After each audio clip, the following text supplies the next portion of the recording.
Hey, it's me, Tim. Welcome back to my channel. Today we're watching episode 2 of Laws of Attraction. I'm so excited. Episode 1 was amazing. I came in here with pretty high expectation of what I want to see because I honestly, the chemistry between Jam and Film was already amazing in Two Sir. That like I'm confident that they'll be really good.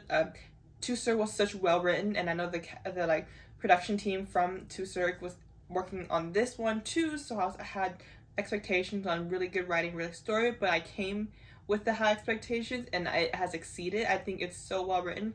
It is dramatic. It is what I think. It's a very like intense type of show. There's so much involved, so much theorizing. Like I said in my reaction last week, I love these kind of things, like Manner of Death, like esque, you know, darker kind of like criminal suspense shows are like my type of shows that I love watching, and I love to theorize, and I theorize a lot. And in my reactions, you guys commented a lot about your guys' theory, your guys' thoughts on this show, and like how you guys loved it. I love when you guys comment everything. I just love hearing theories and thoughts about it. I love you guys said that you guys can't really theorize yet. I'm like, I told you, you know, episode 1 we just got to introduce you. I catch so many details, so I always think, and I like that's like how I process it in my shows and stuff like that. So I already start theorizing in episode 1, but I'm excited to hear your guys' theories as we go along this series.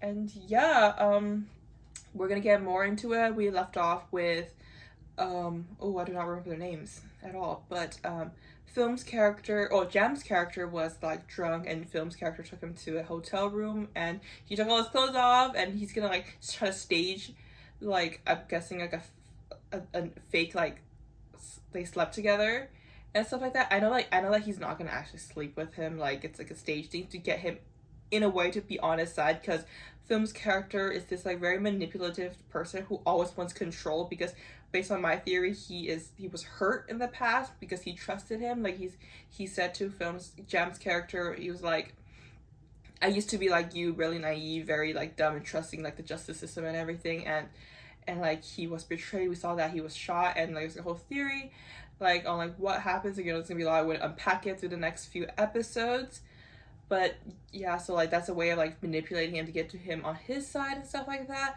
So we're gonna see how this goes on. As always, full reaction is on Patreon, and you can watch this show on iQIYI. Don't phrase it like that.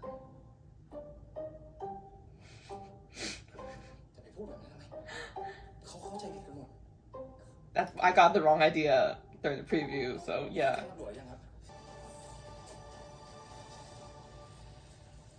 Oh, he always walking in style. This man, he just I'm watching it.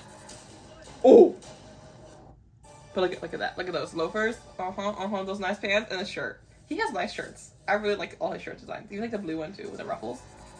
Ooh.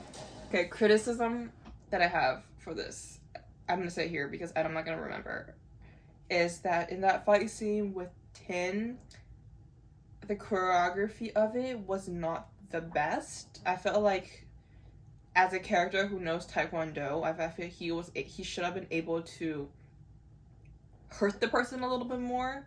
Like he could still gotten away, but I feel like he didn't try as hard to make it look realistic enough. And also like you can see the hesitation as Jam is, because the actor, the stunt actor, he was struggling with the table, and they continue with the take, so you can see that Jam like kind of like stumbled back a little, waiting for the person to get the thing to hit him, because they choreographed to hit him, so it wasn't as smooth. So if it was smoother, I felt like I'll be more into the scene. But now that I saw that little bit of hesitation in Jam when he was waiting for the person to hit him with the table, that it kind of like sat me out of it. It's like, oh wait, we're watching people acting, and like kind of it just hurts a little bit. But like they could have taken another take on it, but at the same time, it's like it's a small thing. I think it doesn't really ruin the whole story.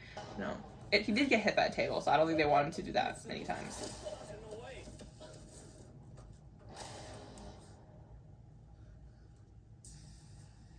Well, you ruined his shirt. He's gonna hurt you.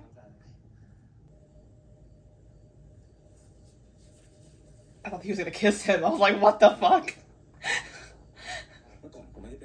แบบนี้เหรอ As a reaction to episode 2 of Laws of Attraction, and before the preview I was saying like I love the way they chose to end this episode in this kind of suspense way where we since episode 1 we kind of had this feeling where Chan has this past that is very dark, very sad, and we were curious to know, and they ended it to give us in a way of a cliffhanger that by showing the new character of the mother and how he is such an optimistic looking person. Like he's optimistic, you can see how like proud he is to become a lawyer, to follow the law and do like to give people justice and everything.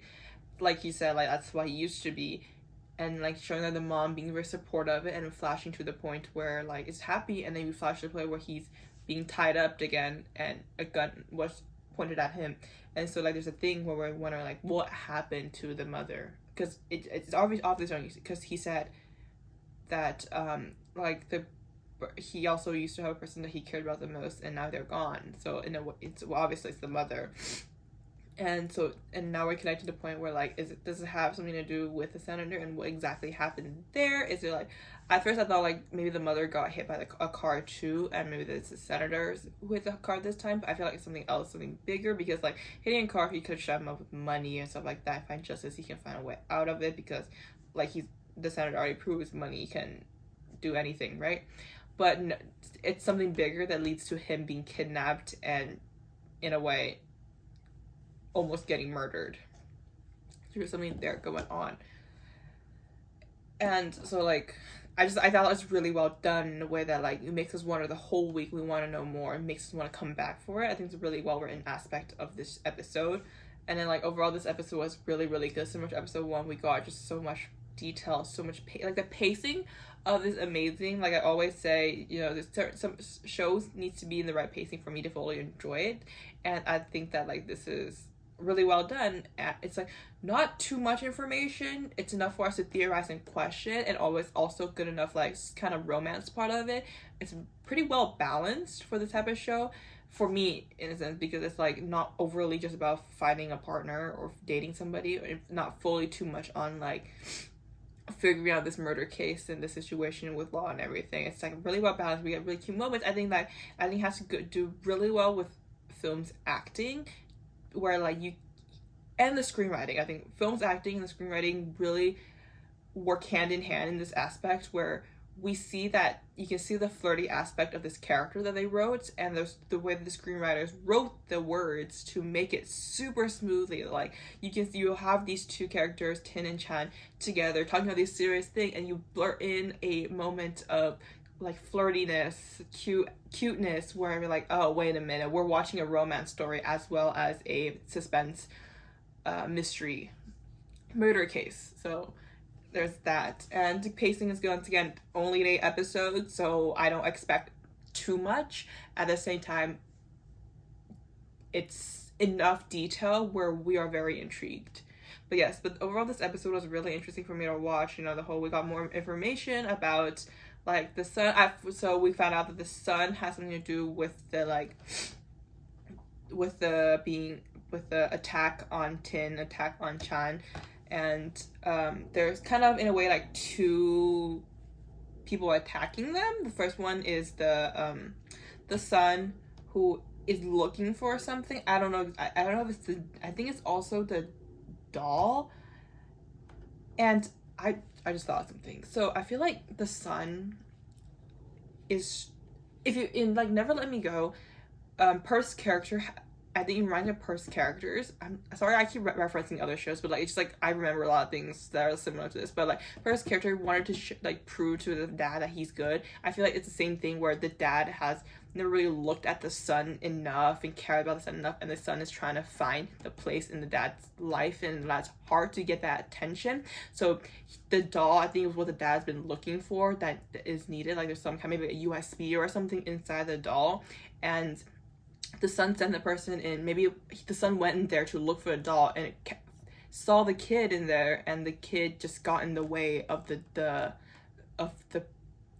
Tantai when he was looking for the doll, and that's why he kind of killed her, because she was in the wrong place in the wrong time, maybe.